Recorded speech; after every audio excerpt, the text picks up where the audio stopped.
You basic bitch. Let's go drink some whiskey.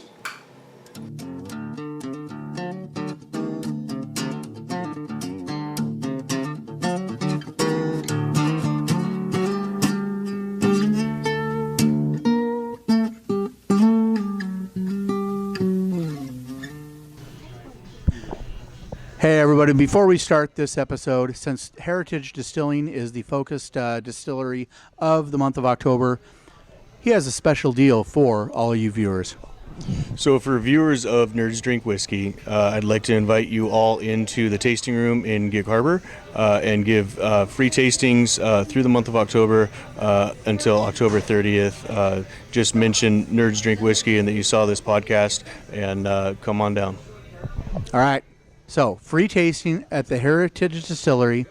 All you have to do is mention Nerds Drink Whiskey, but the deal expires October 30th. Don't come in there on Halloween night.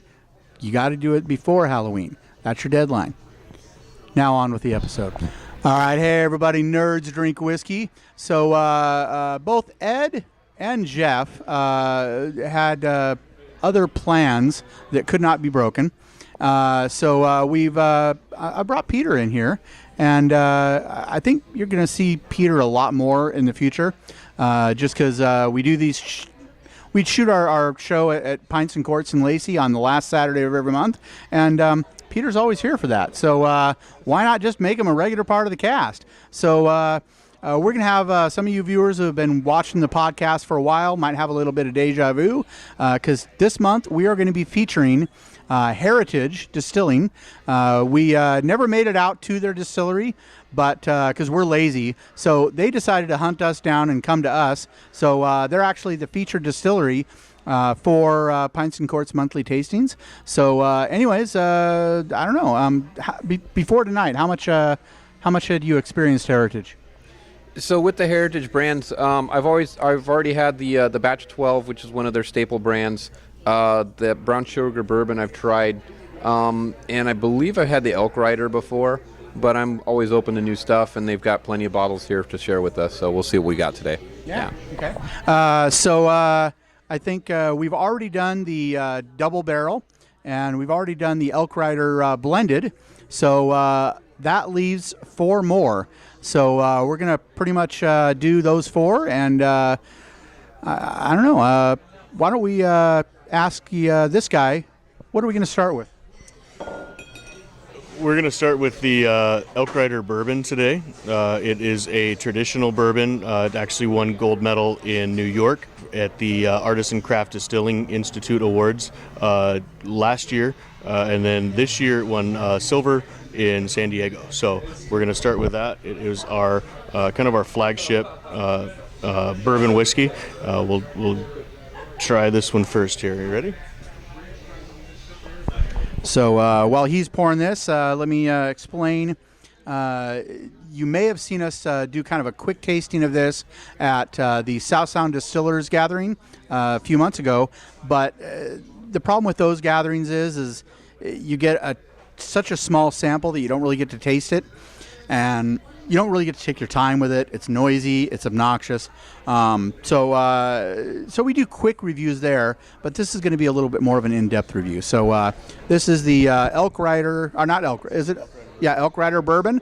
And I hear rumors that there is casks just sitting in a warehouse aging that might be released later. So who knows? In a few years, half a decade or so, you might have them release a 10-year or something.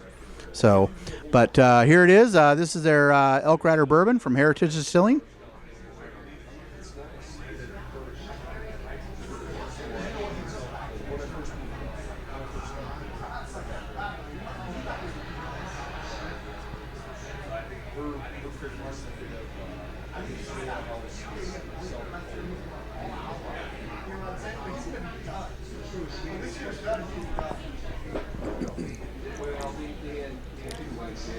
Kind of sweet.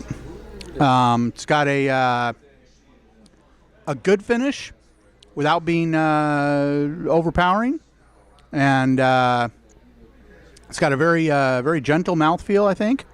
I don't know. What's your thoughts? So the first thing that strikes me with this whiskey here is I really like the mouthfeel on it. It's got a clean, crisp mouthfeel, so it doesn't leave it. It's not too light of mouthfeel. It's not something that really coats your tongue and sticks with you for a while there. The mouthfeel feels great on this. The initial flavorings for me, I can taste a little bit of the oak from the barreling in it. It's very well balanced with that. There's a little bit, and I get a little bit of spiciness to it. And I don't know if there's rye in the mash bill or not, but I get that little hint of rye, which is perfect for a normal bourbon. Most bourbons do have a little bit of rye component in it, so when you taste that in there, it's kind of a little warm surprise. It's not overpowering with the rye, though, so they did a well job introducing that into the bourbon. Overall, I would say it's a very good drink.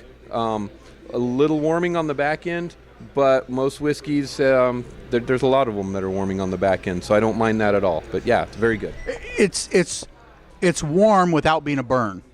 Yeah, no, exactly. That's why I say warming. I'm not going to say it's a burn. It's not something that you're going to get the head jerkiness. It's not something that you're going to feel going all the way down. It's just that slight warmth that kind of reminds you, yes, you are drinking whiskey still. So this is still a whiskey. Absolutely. All right, and just to confirm, you were shaking your head. Yes, there is a touch of rye in there. Yes, it's 22% rye. 22% rye. That's actually a little higher than I thought it would be. But okay, sure. Cool. All right. Was there anything that you wanted to add about this bottle? Anything special that we didn't touch? Not that I can think of right this second. Oh, now where can people get this? Elk Rider Bourbon is available Total Wine and More stores around here. T Brothers Liquor Lounge. That's West Side Olympia. West Side Olympia. Yeah, I'm not too familiar with the area.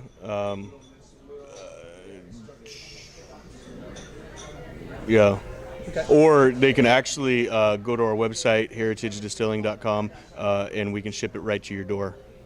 Outside of Washington State or just Washington State? In Washington State, and then most states we can ship directly to your door. We do ship within 2 days. If you're in a liquor control state, which I could rattle off a list of about 13 or 14 states, I may forget one. And they know if they're in a liquor. Yeah, somebody's going to hold me to that if I forget one. But yeah, most states will actually ship directly to your door. We usually try to ship within 1 to 2 business days. Some of the further reaching states is a 3-day ship. So.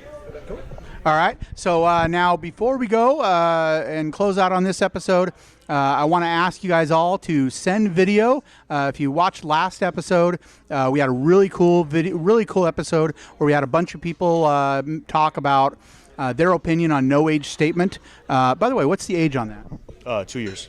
2 years, okay. So, and see, he can say 2 years for a bourbon, you know, and but there is no age statement whiskey. So if you didn't catch it, you've really got to check our last episode where we have a whole bunch of people talk about their opinions on the no age statement whiskeys and that trend and controversy within the whiskey world. So this month's question: start sending your stuff in now. nerdsdrinkwhiskey@gmail.com.